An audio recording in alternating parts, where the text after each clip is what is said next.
Fartura é a quantidade mais do que suficiente. Abundância. Tenho certeza que quando você se lembra do Sassá, a primeira imagem que vem à mente é a do jogador exibindo aquele maço de notas, o vulgo bicho ganho em um jogo pelo Botafogo. Sassá tinha 20 anos. Talvez você com a mesma idade fizesse a mesma coisa, calçando os sapatos do jogador e vivendo tudo que o Sassá viveu da forma que ele viveu.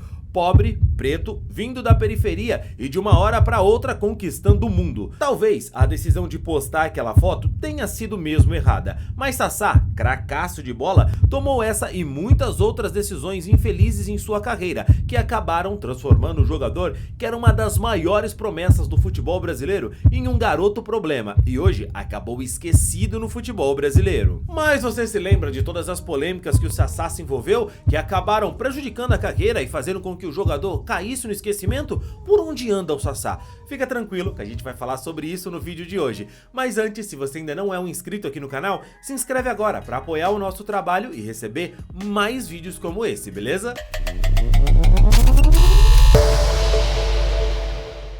Dia 1º de novembro de 2018, o STJD tomou uma decisão inesperada. Em novo julgamento, decidiu ampliar a pena do jogador Sassá do Cruzeiro para 8 jogos. O jogador inicialmente havia sido punido com a suspensão de 6 jogos pela agressão que o jogador havia cometido em um jogo da Copa do Brasil, onde acertou um soco no rosto do Mike do Palmeiras. O Sassá chegou ao Cruzeiro sob grande expectativa, mas infelizmente seguia faltando uma coisa para o jogador: juízo.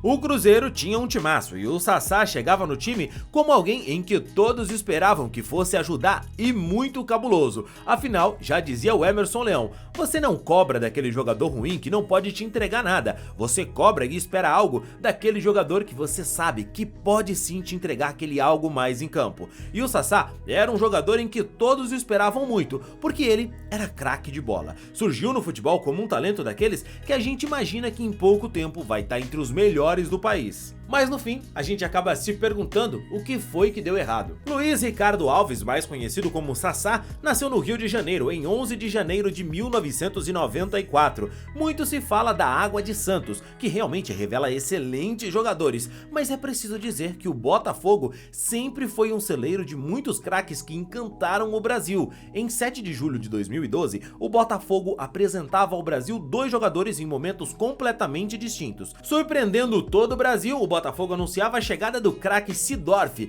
e no jogo contra o Bahia pelo Campeonato Brasileiro estreava o menino Sassá, tudo no mesmo dia. Os olhos do mundo, claro, não deram muita atenção ao menino Sassá, estavam todos de olho nele, Clarence Seedorf. O craque holandês com passagens por Real Madrid, Inter de Milão, Ajax, Milan, chegava ao Botafogo e, é claro, ofuscaria qualquer estreia do pequeno Luiz Ricardo. O Sassá teve pouco espaço naquele time liderado pelo Seedorf e acabou sendo emprestado para ganhar rodagem. Primeiro jogou no Oeste, depois foi pro Náutico e em 2015 voltou ao Botafogo e mostrou que podia sim render muito com a camisa do Glorioso, inclusive renovando seu contrato. O Sassá brilhou e ajudou o Fogão naquele ano a voltar para a Série A do Campeonato Brasileiro. Marcou gols importantes e impressionou muitos clubes com a sua qualidade e ele vivia em campo um momento mágico, sarrando geral. Era inegável que ele sabia de bola, basta olhar o domínio, a condução de bola, o jeito de bater na pelota e outros atributos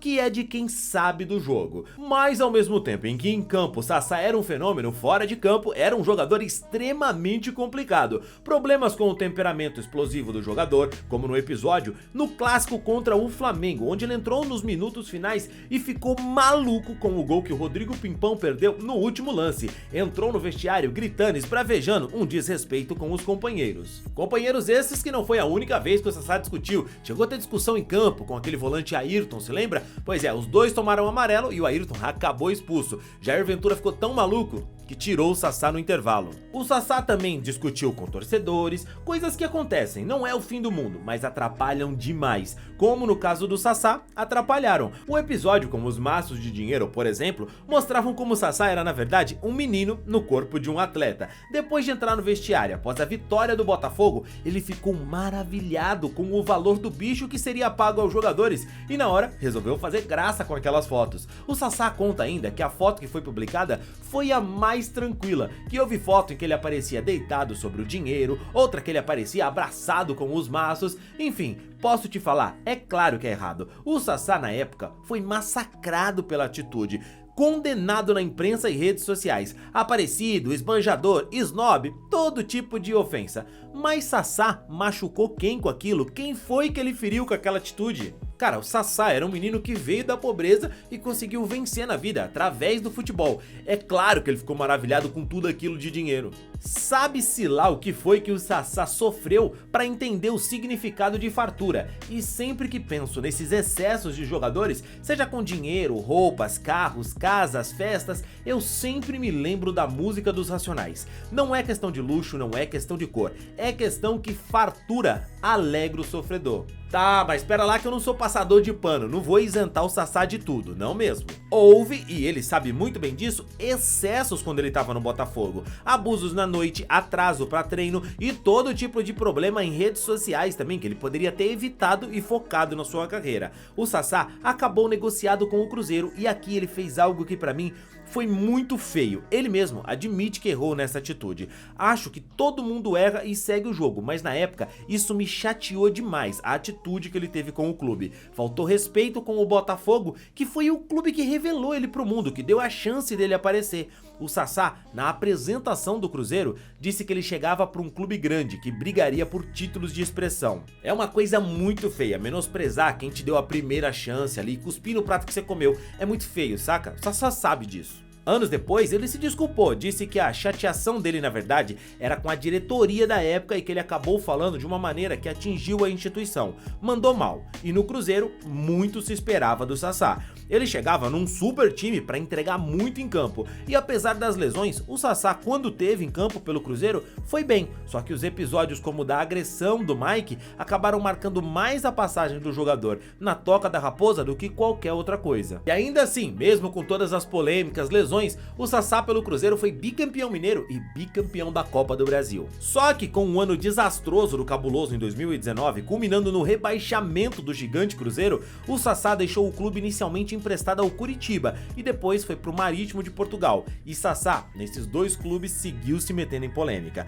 No Curitiba, em meio à pandemia, o jogador foi flagrado numa festa, mesmo com a derrota do Coxa pro Atlético. E claro, isso pegou mal demais com a torcida e ele teve o seu contrato rescindido com o Coxa. Emprestado ao clube português pelo Cruzeiro, o Sassá machucou o joelho esquerdo e decidiu fazer a recuperação no Brasil, o que desagradou e muito o clube português. O Marítimo inclusive demitiu o Sassá por justa causa. Só que aqui tem um ponto importante, depois o Sassá recorreu dessa decisão do clube na FIFA e ganhou uma ação de mais de R$500 mil, provando que nesse caso ele estava certo. Ele havia avisado ao clube que ele ia fazer a sua recuperação no Brasil, ele ainda pertencia ao Cruzeiro. Mas o fato é que o Sassá, que em 2017 chegava ao Cruzeiro como um dos grandes jogadores do futebol brasileiro, viu em apenas 5 anos sua carreira mudar totalmente. Ele deixava o Botafogo como um jogador da primeira prateleira do futebol nacional e no Cruzeiro ganhando títulos, fazendo gols, mas as polêmicas foram afundando o jogador e cada vez mais fechando as portas para ele em outros clubes. Com o fim do contrato com o Cruzeiro, Sassá ficou quase um ano sem jogar. Período sem clube, mais o período de lesão no joelho. Depois, em 2022, o Sassá jogou pelo CSA, 6 partidas, nenhum gol.